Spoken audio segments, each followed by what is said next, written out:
The Prime Minister, does he still stand by his statement, quote, "I gave a commitment to the families at Pike River that I'd do everything I could to get their men out, and I stand by that," unquote? If so, will he commit to funding the recovery of bodies when a plan to do so is established?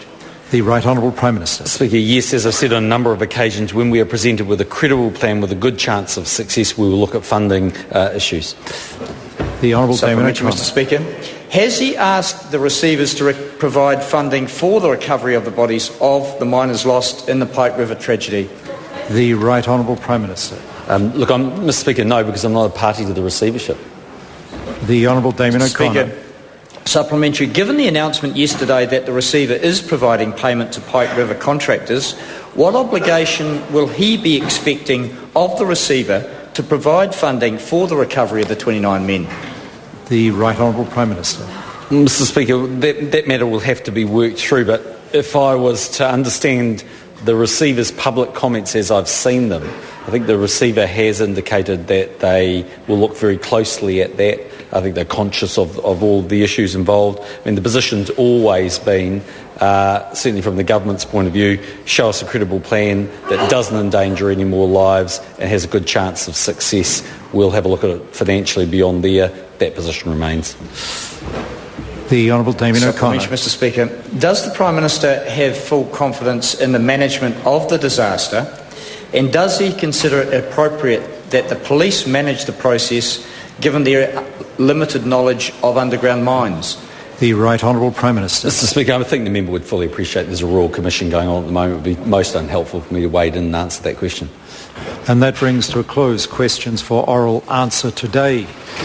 Honourable Members, I have received a letter from the Leader of the Opposition seeking to debate under Standing Order 380 the planning, ministerial oversight and performance of the Auckland Transport Network and other factors that contributed to the chaos in downtown Auckland ahead of the Rugby World Cup opening ceremony on Friday, 9 September 2011.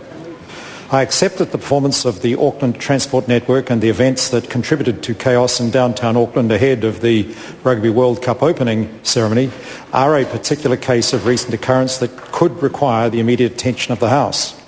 For there to be an urgent debate, however, there must be administrative or ministerial responsibility for the case of recent occurrence. The concept of ministerial responsibility for a matter qualifying for an urgent debate is narrower than it is in respect of questions for oral answer, which encompass any matter relating to public affairs for which the Minister has an official connection under Standing Order 369A.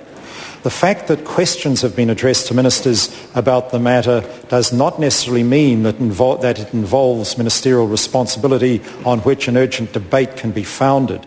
An urgent debate is a way of holding the government accountable for an action for which it is responsible. There must be distinct governmental responsibility for the particular case which it is sought to debate. The matter does not give grounds for an urgent debate under Standing Order 380, and the application is therefore declined. I call on Government Order of the Day number 1.